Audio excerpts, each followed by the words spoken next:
So here's the thing about the husbands of Wisteria Lane in Desperate Housewives. There is a fundamental problem with pretty much every last one of them. Look, I love Desperate Housewives, clearly, given the amount of time I've spent talking about it, but PosiTVty is not just about praising something while ignoring its flaws, it's about recognizing the reality and showing how we've learned and can do better in the future. This show is great, and I love that it's mostly about women supporting one another, but it is also written by men, and in many situations, the husband's abhorrent behavior is either not recognized or justified by the end of the episode. The traditional views of what a man or husband has to be because of masculinity seeping through and pardoning some rather terrible treatment. And no, it isn't just Tom Scavo, but he is a great place to start, considering how much people despise this character, including me. I mean, I've said this before, but I tried so hard to empathize and understand this man, but his demands for control, self-centered need for attention, and just generally hands-off nature and taking care of the household bothered me so many separate times, I just had to give up on him. He is extremely indicative of the man-child archetype. The husband who is largely incapable of doing things on their own, expects to be treated like a hero,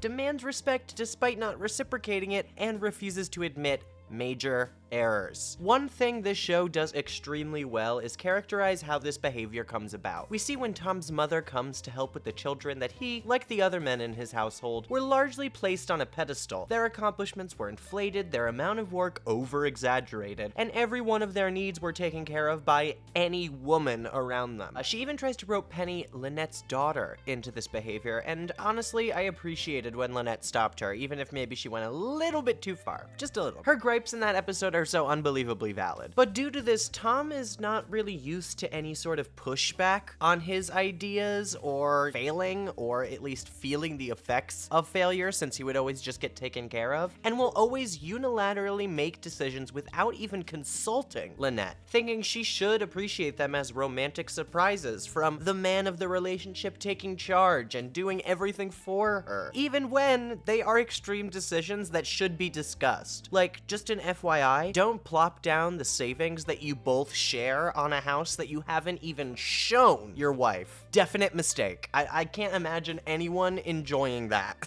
At least let them see it, and make sure that they like it first. Or when he surprises her with this exotic, expensive anniversary when she specifically asked him to stay in and relax. But ultimately, by the end of the episode, Lynette resolves that they should be trying those gestures, even if they're tired. And I hated the moral of this episode. Hard disagree for me. I see what they were going for here, that you have to make an effort, and that is true, but it doesn't mean you have to force yourself to do things that you don't want to do, especially if you're tired. All that's gonna do is breed resentment. Why can't you just be happy spending time with your wife, relaxing at home? Why does it have to be your thing? I don't think they liked being with each other, honestly. And when he does these things, he thinks he's also entitled to a reward, which is almost always sex. I do appreciate the few moments where Tom states that he simply wants to talk about his feelings or see a therapist, but they are few and far between the moments where he begs Lynette for sex. He outwardly states that sex on their anniversary is a given, but that gifts to Lynette rewards him with sex later in the day as if it's some transactional thing that he needs to pay for, when it realistically should be a way to emotionally connect with someone further and, you know, be pleasurable for both parties. This is an outward problem with the writing in this series, where you have characters make broad statements like when Robin says, "Sex is how men get intimate." It's a sweeping generalization that speaks to how the men in this show are written overall as these sex-obsessed, immature manipulators, and I don't think it's really accurate to how all men are, and is pushing a stereotype that we should not be striving for. But it also doesn't really get addressed or dealt with enough until maybe the very last couple of episodes, and even then there was a lot that was left under the radar. One of the biggest problems of this is him taking control of Lynette's life, with his decision to continue having children even though Lynette only ever states that she wanted one of them. Of course she loves her children after she has them, but the fact that it was her desire to continue her career and Tom's to have a huge family, and she simply had to put it all aside due to Tom's lack of care for what she actually wanted. It's gonna be a little bit more travel, but... More travel? Tom, you're barely here half the time as it is, and now you're gonna have, what? Twice the workload? Honey? Look, wait. know what this means to you. No, you don't. No, you don't. I am 41 years old. If I don't make vice president now, it's never going to happen. This is my career. It's important to me. So was mine. But I'm here, aren't I? I'm going to take the job. Which we see an example of in the first ever episode where he says, let's risk it. No, we're not gonna fucking risk it, Tom, you dumbass. We already have 4 children because we've risked it before, and I didn't want 3 of them, and now I'm motherfucking miserable. How blissfully unaware do you have to be not to see that? I mean, I guess it's hard to look when you get home from a long business trip and immediately push your wife into bed despite her protests. It's pretty gross. Oh, I'm sorry. We knew this was gonna turn into a rant at some point. It makes Lynette seem like a tool for children from Tom's perspective rather than an actual person. I just don't perceive this as love in any way. And in season 6, furthering this, when she finds out that she's pregnant with twins again, he doesn't even really allow her to express her feeling as if she doesn't want them. As if mothers are supposed to feel this automatic connection with this thing that isn't even a person yet, even knowing the amount of stress and chaos it'll add to their already incredibly chaotic and strained monetarily lives. This is a television show. There is no way, with their amount of money problems, that this situation could have worked out for them, and it is frustrating that Tom doesn't really let any conversation about not continuing forward with the pregnancy happen. He literally tells her to stop talking when she expresses how she feels. I felt that this was kind of really poorly handled, quite honestly. Yes, of course, Lynette eventually learns to care for her children, but there's no sort of acceptance of these feelings of fear that are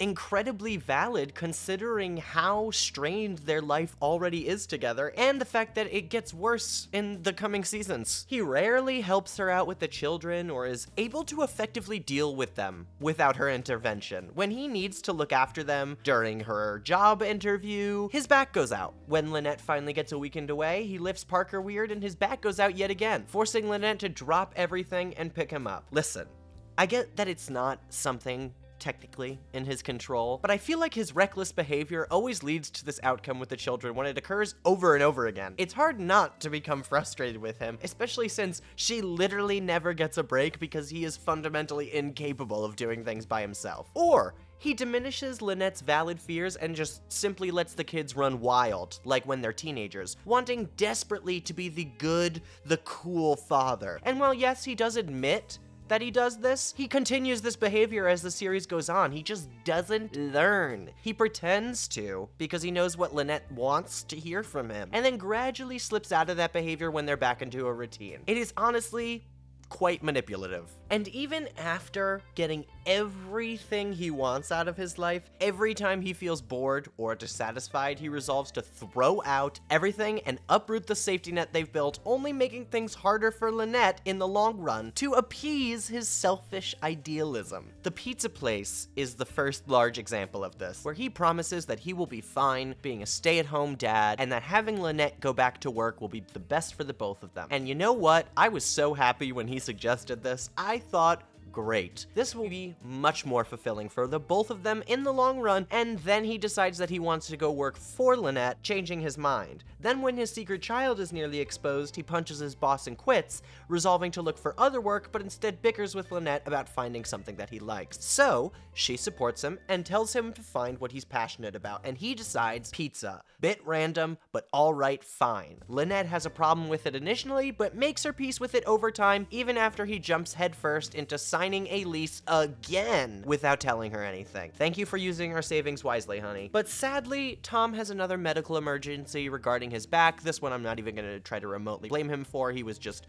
working, forcing Lynette to take care of the pizza place on her own. That alone was not enough to get me angry with Tom. It's what comes after, where he is fundamentally unable to realize how much Lynette has been doing for him, empathize with her position, and instead begs for sex to appease him since he is miserable because of his injury. Tom drove their babysitter McCluskey away by being a spoiled brat, and yes, I am not exaggerating, acting like a petulant child, forcing Lynette to take care of 4 of their children and an entire restaurant by herself, then acts as if feeling bad about it warrants some sort of reward. Before you speak, just know that Ever since McCluskey left, I've been lying here feeling like the biggest jerk ever. Tomorrow morning, I am gonna call her and apologize. You know what you need? What? A seeing to. Once the kids are asleep, slip on that sexy blue thing. Ew. Is that why you apologized? Just so I'd service you? Honey, I have been trapped in this bed all day long. I'm bored. I'm miserable. Can't you do this one little thing for me? I know what I did was wrong and I'm sorry. Now please have sex with me. I'm sad and lonely.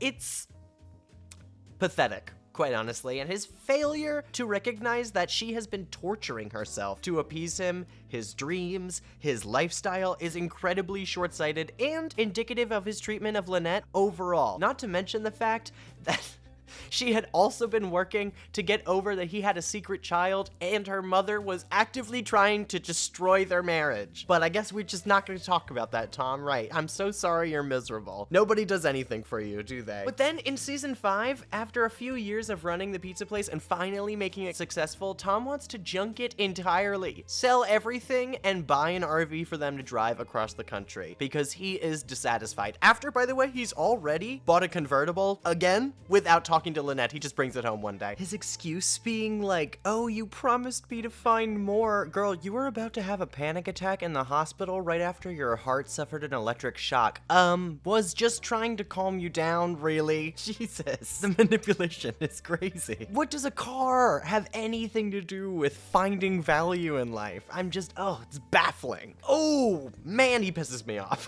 And after they do sell the pizza place, instead of getting a new job, Tom resolves to go back to college and study Chinese, despite the fact that many people, including his academic advisor, tell him that it's not a great idea for a man his age to learn a new language, and it might not be his strongest suit, evidenced by the fact that not long after he begins this endeavor, he cheats in some of his classes and is nearly in danger of failing out. I mean, Lynette even gets him an interview for a seemingly great job, and he basically flubs it, and then complains when she tries to take the job for herself, claiming that it was his in the first place. Like, how entitled can you be? I am doing everything for you because after we lost this pizza place, you have been depressed. And you know what? You don't appreciate any of it. And then when I try to get anything for myself, you try to take it away from me. What the hell are you doing? I'm getting this job. That's what I'm doing. I thought it was my job. Well, you're not acting like you want it very much, Mr. I don't know. Are there any more potatoes? You are not taking my job. Your job? The one you're magically gonna get by sulking and acting like a brat? You had a shot. You blew it. Oh, yeah? Yeah. You just messed with the bull. Ugh.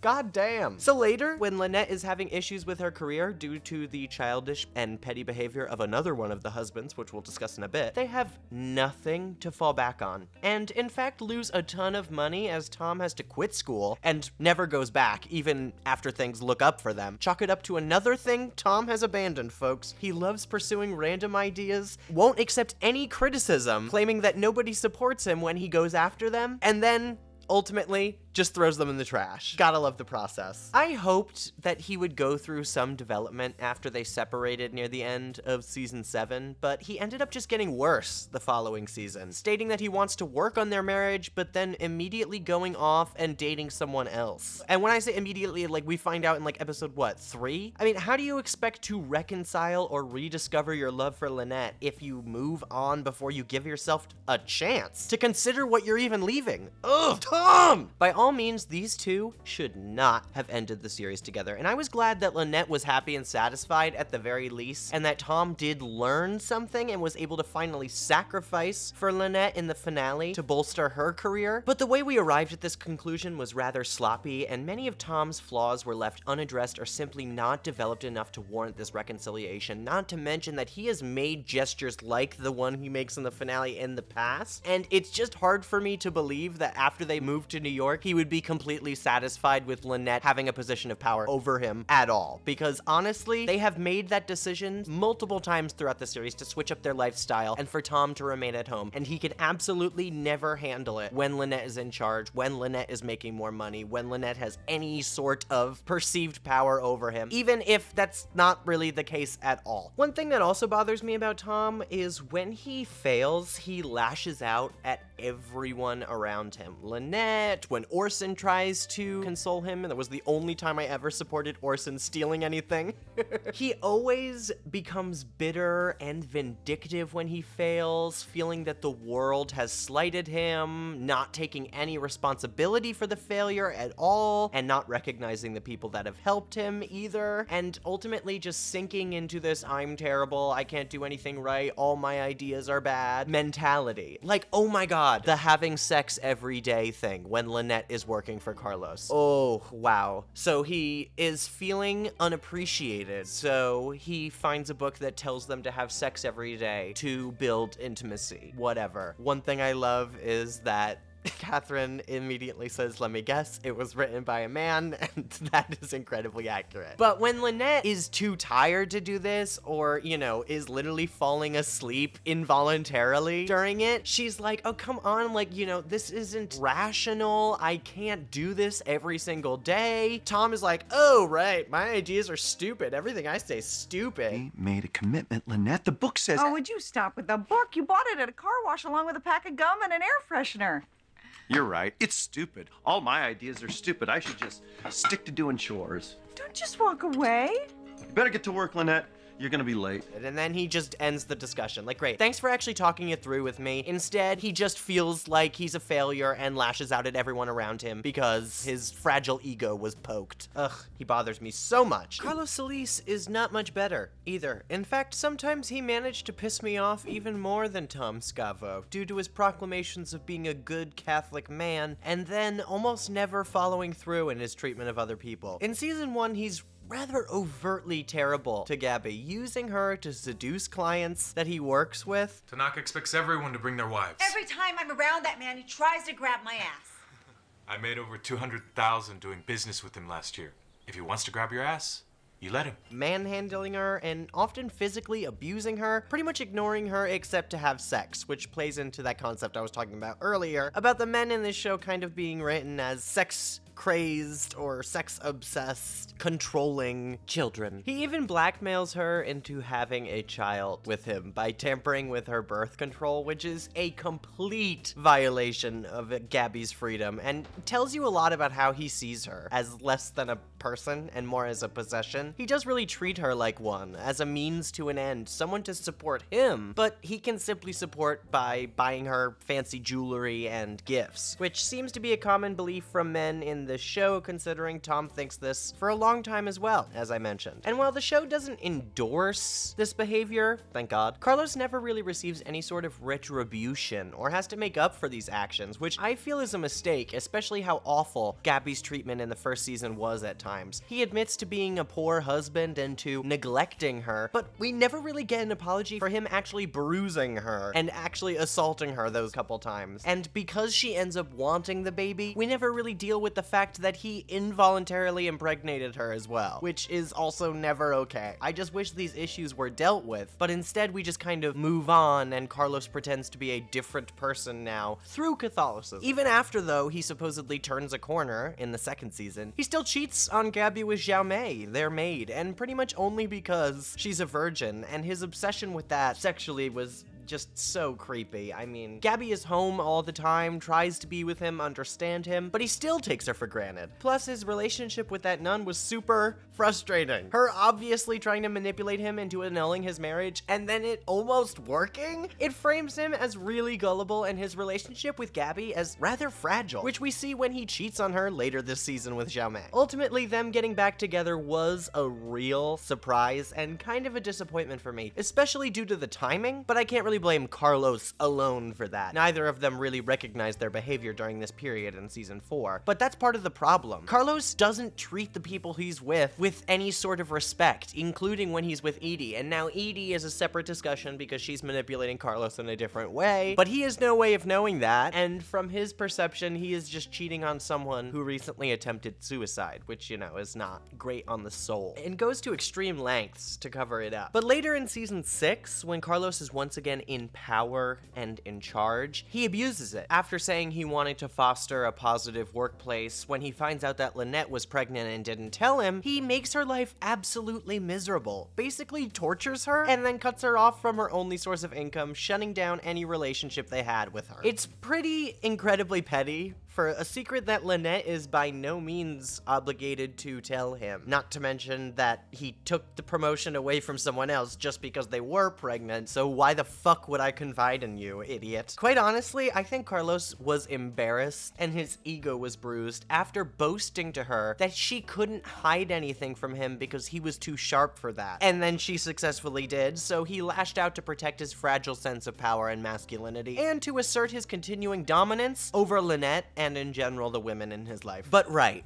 this is a more accepting workplace, Carlos. Good job. You're such a good Catholic. This is the problem with Carlos. He usually doesn't practice what he preaches, but goes and prays about them and acts like that makes all of his mistakes he's ever made okay. Relationship renewed. It takes her literally saving his child from certain death to turn this relationship around. And while I'm glad that does eventually swing back in the other direction, with Carlos and Gabby apologizing and giving them gifts, Carlos never takes a close look at how vindictive his actions were during this period, and just how cruel he was to people he cared about through one simple lie. It's really something that he should reflect and work on, because Carlos, and Gabby for that matter, is an extremely petty person that impulsively shoots back at those he perceives as adversaries. He's very confrontational and aggressive, and even like if he wanted to confront Lynette about it, at least do it directly. He does it extremely shady through all of these workplace regulations. He puts on a smile to present like he's being a nice guy to the rest of his employees. It's honestly so shady, and it's unbelievable that he never really catches that much flack for this. Honestly, Gabby has to work on herself more than Carlos does after this. Gabby is the one who admits to Lynette how terribly she treated her after she saved her child, and while I do, again, dislike that it had to come to that, Carlos doesn't even say this to her. I mean, he says, "Thank you, of course, we can never repay what you did," but never, "I was wrong," because a lot of the men in this show are incapable of admitting that they were wrong, fundamentally. In season 7, then, when they struggle with losing their biological daughter, he is incredibly dismissive of Gabby's emotions too, causing her to spiral downward even further and latch onto that doll because she has literally nobody to talk to about it. He's very harsh with her and controlling, not really allowing her to grieve properly. I understand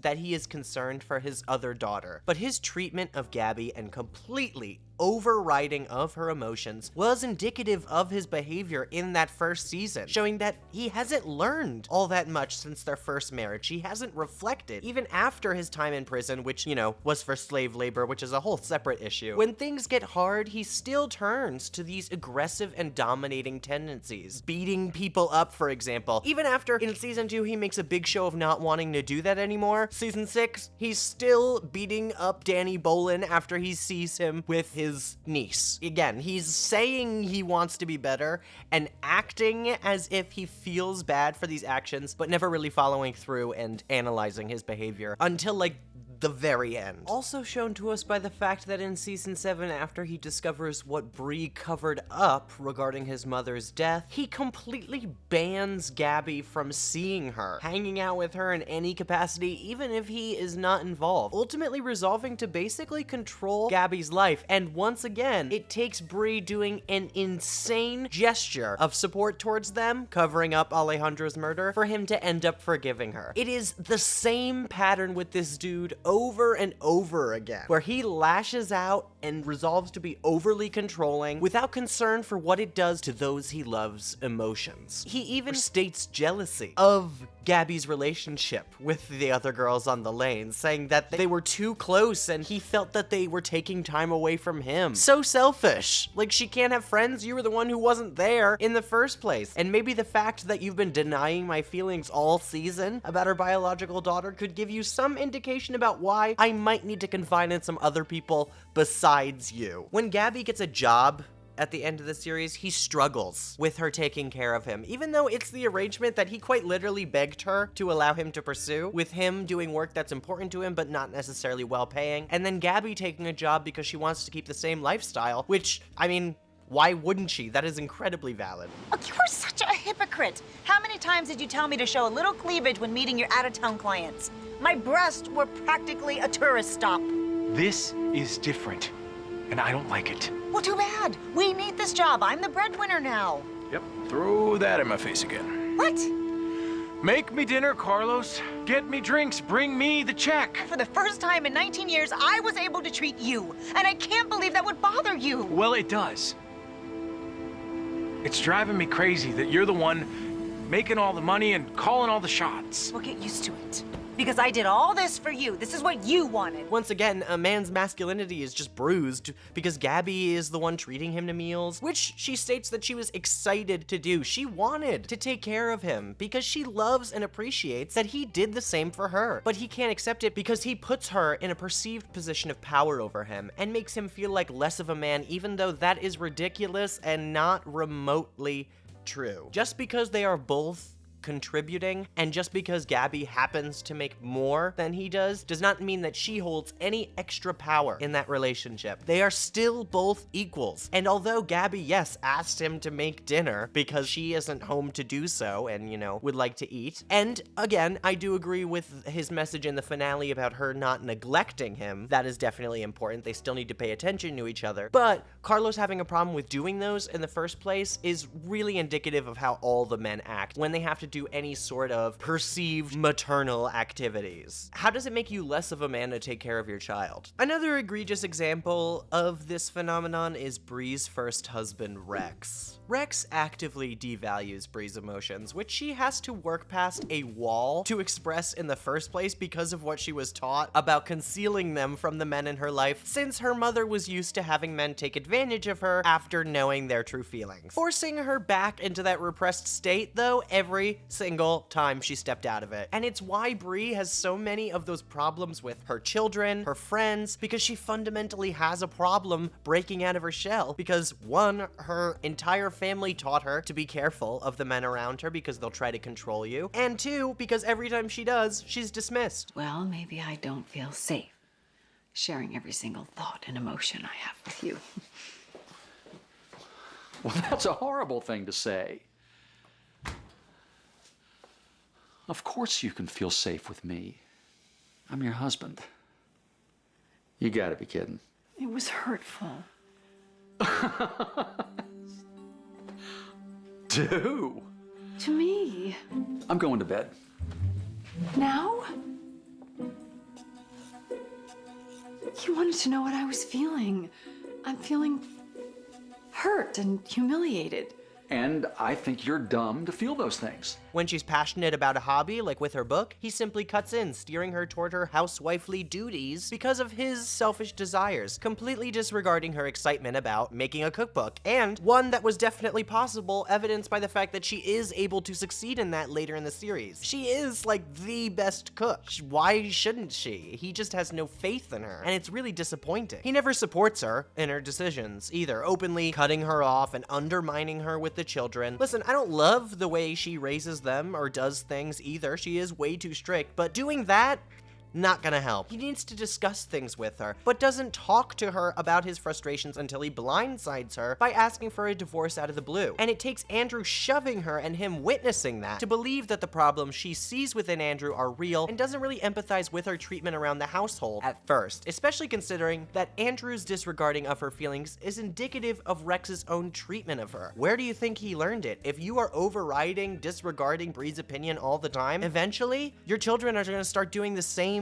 exact thing. They learned it from you. And one thing that always bothered me about this show is how when Bree describes Rex to his illegitimate son, her description of him just sounds overtly wrong based on what we saw of him. The prime example being her stating that he loved to travel and he loved the arts and music when he frequently complained about their previous vacations and doing any sort of social activity with her when he was alive in season 1. In fact, that was the main reason she was attracted to George in the first place. He was more understanding, or appears to be on the surface because he's also manipulating her, than Rex is. I mean, it could be a commentary on how people can be overvalued after their death, even if they weren't the best partner in general, but it doesn't seem to be portrayed that way and always struck me as quite odd, especially since flashbacks of him even later in the series after this moment are still showing him to be generally disregarding of Bree's feelings and not really interested in what she has to say. He outright laughs at her when she opens up about feeling hurt. Yeah, I'd be pretty hurt too.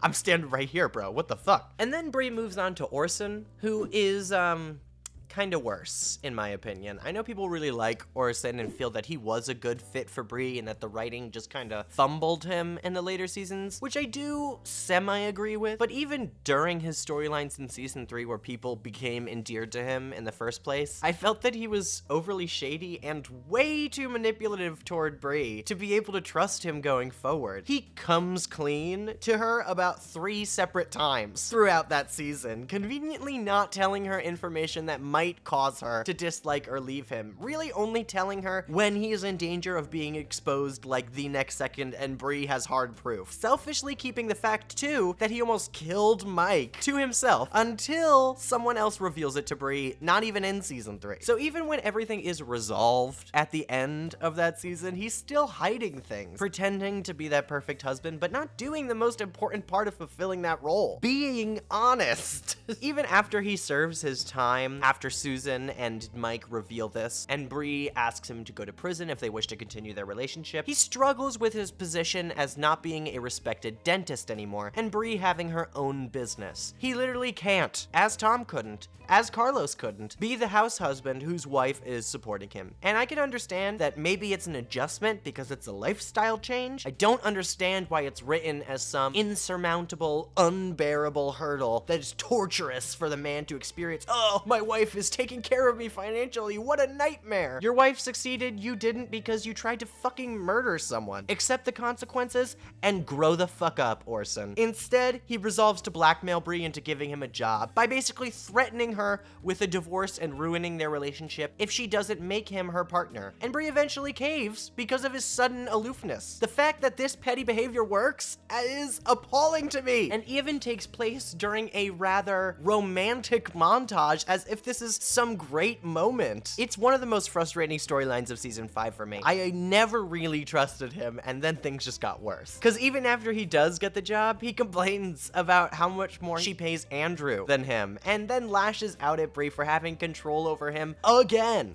by stealing things from their neighbors on the lane. It's all so tiring. The same old song the men on the lane sing about being stripped of their masculinity when I think they are doing it to themselves. Why does your definition of masculinity need to include being the sole breadwinner or making more money than the woman in your life? That doesn't make any sense.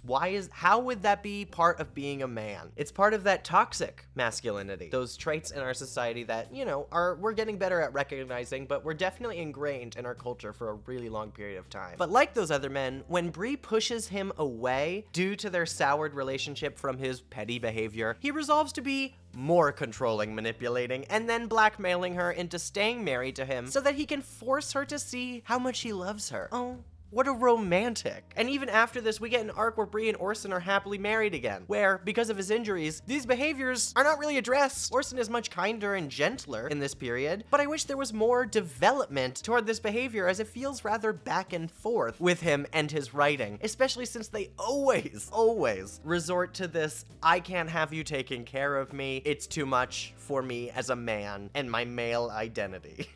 Now, we all know what happens to Orson after he leaves Bree, where he kind of goes off the deep end, but this is recognized by the show as toxic behavior, so I'm not really going to comment on that, as the show isn't trying to really justify it in any sort of way. Even Mike Delfino, who is portrayed as the best man on the lane, has made definite errors in the effort to retain his masculinity. Now, he's definitely a level above the other husbands, but it is worth noting how pervasive this type of writing is throughout the show as a whole. The main issue I have would be not allowing Susan to aid him with his loans after he starts spiraling deep into monetary issues, refusing to accept any sort of help and only making the debts worse in the long run, not to mention willing to take help from his male friends. It really is just not allowing a woman to take care of them because it bruises their ego. Again, it does nothing to diminish your masculinity. If you have your partner, that's the term partner, you know, it's there for a reason, help you with your troubles and confide in them, be honest with them, and take care of things together. Eventually, Susan even has to move out of her house and rent it to Paul Young to be able to cover Mike's many loans, which he never told her about. It basically blindsides her, and she has to make that decision within the span of a week. He lied in the extent to cover up any sort of mess rather than being open or honest, and then refuses to accept her support to retain that aura of being a strong,